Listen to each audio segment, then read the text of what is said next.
तो अभी तक हम लोग जो पढ़ रहे हैं, मतलब पढ़े हैं गॉसेस थ्योरम के बारे में, और गॉसेस थ्योरम प्रूफ किए कूलम्स लॉ की मदद से, और कूलम्स लॉ भी प्रूफ किए गॉसेस से मदद से, मतलब दोनों तरह से हम लोग प्रूफ कर लिए। ओके, तो अब हम लोग कूलम्स लॉ गॉसेस थ्योरम का डिफरेंट डिफरेंट एप्लीकेशन देखेंगे।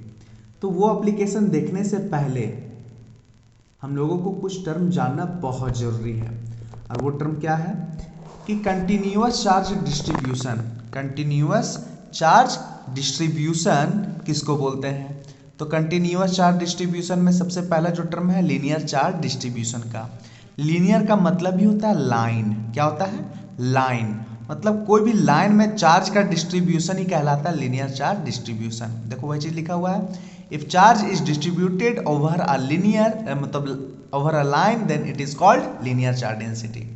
तो लीनियर चार्ज डेंसिटी को लैम्डा से डिनोट करते हैं, इसे भी याद रखिएगा कि लीनियर चार्ज डेंसिटी को लैम्डा से डिनोट करते हैं। The charge per unit length is called linear charge density. तो हम कह सकते हैं लीनियर चार्ज डेंसिटी किसको बोलते हैं? Charge per unit length. बस इतना याद रखिएगा, चार्ज पर यूनिट लेंथ, उसी को बोलते हैं लीनियर चार्ज डेंसिटी। तो लैम्डा का फॉर्मूला लीनियर चार्ज डेंसिटी का फॉर्मूला क्या हो जाएगा? Q by L. Q by L. उसके बाद जो सेकंड टर्म है हमारा सरफेस चार्ज डिस्ट्रीब्यूशन है। If charge is distributed over a surface then it is called surface charge distribution. पूरे सरफेस में जब, या फिर सरफेस कह सकते हैं एरिया को भी, तो जब कोई एरिया या सरफेस में चार्ज का डिस्ट्रीब्यूशन होता है तो उसी को बोलते हैं surface charge distribution. Surface charge density को हम लोग सिग्मा से डिनोट करते हैं। किसी से? सिग्मा से डिनोट करते हैं। ओके, और सिग्मा का फॉर्मूला होता है charge per unit area, charge by area. याद रखिएगा, सिंपल सिंपल सा टर्म है और इसका यूज बहुत है। न्यूमेरिकल एक बार पूछा हुआ था स्टेट बोर्ड में, ध्यान दीजिएगा, इससे रिलेटेड। तो लीनियर चार्ज डेंसिटी का फॉर्मूला हो जाएगा lambda equal to Q by L. Surface charge density का फॉर्मूला हो जाएगा sigma equal to Q by A. अब वॉल्यूम चार्ज डिस्ट्रीब्यूशन, यानी वॉल्यूम में कोई भी टर्म बटा हो, चार्ज डिस्ट्रीब्यूटेड हो, उसी को बोलेंगे वॉल्यूम चार्ज डिस्ट्रीब्यूशन।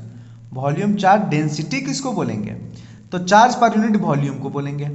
तो वॉल्यूम चार्ज डेंसिटी को रो से डिनोट करते हैं, रो पी टाइप में दिख रहा है इसको, लेकिन पढ़ते हैं रो। तो rho equal to charge by B, charge by volume.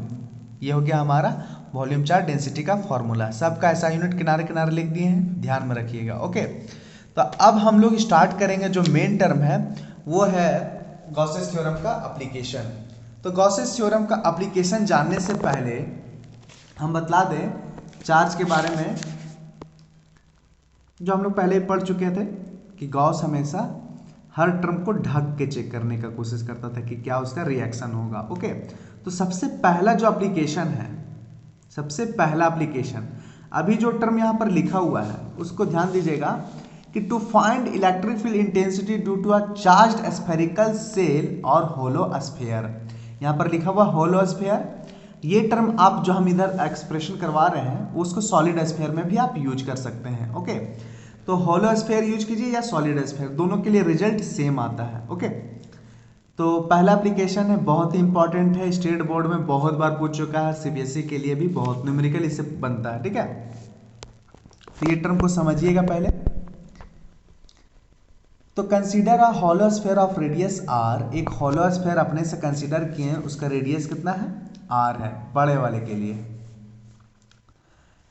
Q तुम्हारा चार्ज ऑन दी स्फीयर है, स्फीयर के ऊपर में जो चार्ज फैला हुआ है वो क्यू चार्ज है। पी एक पॉइंट माने हुए हैं अलग अलग पोजीशन पर आर दूरी पर, अलग अलग पोजीशन पर आर दूरी पर, centre of the sphere, sphere के सेंटर से आर दूरी पर पी पॉइंट माने हुए हैं। ई तुम्हारा electric field intensity at point P है, पी पर इलेक्ट्रिक फील्ड इंटेंसिटी क्या होगा? सो ओके, तो यहाँ पर एक कंसेप्ट है, यहाँ पर सीखिएगा ये कंसेप्ट जो अभी हम बतलाने जा रहे हैं केस 1 में। 3 केस में है, अगर कोई भी स्फीयर हम लोग लेंगे तो स्फीयर में चार्ज को अलग अलग पोजीशन पर रखकर चेक करते हैं कि स्फीयर में क्या क्या अलग अलग पोजीशन पर रखकर चेक करेंगे तो इलेक्ट्रिक फील्ड इंटेंसिटी क्या होगा। तो स्फीयर के सबसे पहले अंदर में रखते हैं हम लोग, पी पॉइंट कंसीडर करते हैं, फिर एक बार पी पॉइंट बाहर कंसीडर करेंगे और एक बार सरफेस में कंसीडर करेंगे। 3 पोजीशन और 3 केस लेंगे। तो पहला केस है हमारा कि पी पॉइंट को हम लोग इनसाइड में लिए हुए हैं। तो जैसे ही पी पॉइंट को इनसाइड में लेंगे तो हमारा जो टर्म होगा चार्ज का, चार्ज तो बाहर में फैला हुआ है सरफेस का, और चार्ज का ये क्वालिटी है कि कोई भी सरफेस में अगर चार्ज होता है तो सरफेस में होता है, सरफेस के अंदर में नहीं। तो सरफेस के अंदर में जब चार्ज होगा ही नहीं तो ये पी पॉइंट पर चार्ज का प्रभाव नहीं पड़ेगा। तो डायरेक्टली हम कह सकते हैं, यहाँ पर डायरेक्टली यूज करके कह सकते हैं, ये सब उतना लिखना भी नहीं है, कि अगर चार्ज का प्रभाव अंदर में नहीं पड़ेगा तो इलेक्ट्रिक फील्ड इंटेंसिटी कितना होगा, जीरो। क्योंकि इलेक्ट्रिक फील्ड इंटेंसिटी का फॉर्मूला कितना होता है, E = 1/4πε0 Q/r², जो पहला एक्सप्रेशन पढ़े थे। तो Q/r², अगर Q जीरो हो गया तो E का E पूरा जीरो हो जाएगा। तो वही टर्म है यहाँ पर। तो draw a Gaussian sphere of radius r passing through point P as on in the figure. अब जो हम शुरू में बोले वो कीजिए, चाहे अभी हम जो बतला रहे हैं वो कीजिए, तो ज़्यादा बेटर होगा यही टर्म यूज करने के लिए। ओके, r सेंटर से r दूरी पर जो P पॉइंट लिए हुए हैं वहाँ पर हम लोग गॉसियन स्फीयर ड्रॉ करेंगे। क्या बोले थे, ढक के चेक करता है हमेशा। तो जैसे ही P पॉइंट पर हम लोग एक स्फीयर बनाएंगे, यहाँ दिख रहा है हल्का हल्का डॉटेड लाइन से बनाए हुए हैं, आप लोग डीप डॉटेड लाइन से बनाइएगा। ओके, स्फीयर P पॉइंट से पास होता हुआ, तो P पॉइंट से पास होता हुआ हम लोग दिखला दिया स्फीयर। सपोज या imagine an elementary area ds on the Gaussian sphere. Gaussian sphere ये अंदर में डॉटेड लाइन से जो बना हुआ है टर्म दिखला देते हैं, यहाँ पता नहीं चल रहा है, गौर से देखिए, है ना, डॉटेड हल्का डॉटेड से बनाए हुए हैं। ओके, तो फ्रॉम गॉसेस थ्योरम हम लोग क्या पढ़े थे, E.ds = Q/ε0। Q/ε0 पढ़े हुए थे हम लोग ये फॉर्मूला। LHS हमेशा LHS टर्म को लेके चलना है। E.ds का फॉर्मूला होता है E/ds cos थीटा, डॉट हटता है तो cos थीटा आता है, दोनों के बीच में हमेशा 0 डिग्री। क्या बोले थे, 0 डिग्री।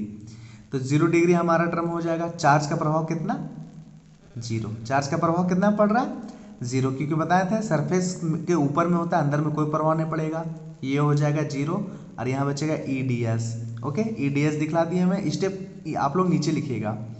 तो यहाँ से हम कह सकते हैं इसका वैल्यू 4πr² होगा, क्योंकि क्लोज सरफेस एरिया स्फीयर का ले रहे हैं। गॉसियन स्फीयर बनाया ना, तो स्फीयर का ही फॉर्मूला बैठाएंगे 4πr²।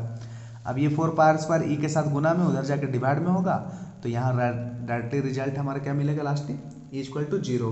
तो कह सकते हैं electric field intensity inside a charge spherical shell is equal to 0। Charge spherical shell में हमारा जो टर्म होता है वो कितना होगा, इलेक्ट्रिक फील्ड इंटेंसिटी 0 होता है। अब सेकंड केस ले रहे हैं, जो P पॉइंट है अंदर लिए थे, अब बाहर लेंगे। कहाँ लेंगे, बाहर लेंगे। तो P पॉइंट हम लोग यहाँ बाहर दिखला दिए हैं, ठीक है,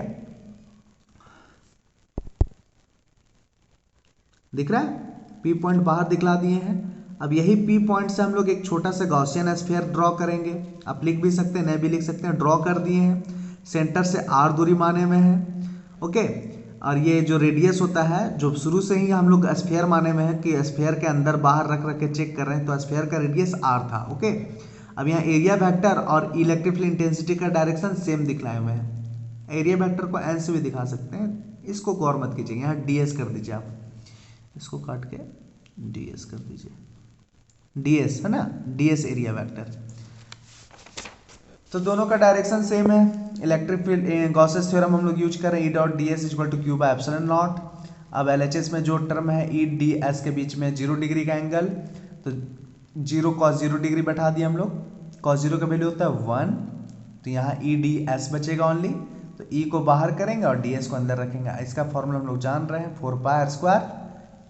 3 बार रिपीट कर रहे हैं एक ही चीज को, 4πr²। Close surface area of sphere ये शो कर रहा है, तो 4πr²। Q/ε0 साथ में हमारा चल रहा था। E = क्या मिल जाएगा, 4πr² को उधर भेज देंगे, तो 4π और ε0 को एक साथ रखें, 1/4πε0 Q/r²। तो वही पॉइंट चार्ज वाला रिजल्ट मिला हमारा, तो यहाँ पर भी वही रिजल्ट होगा।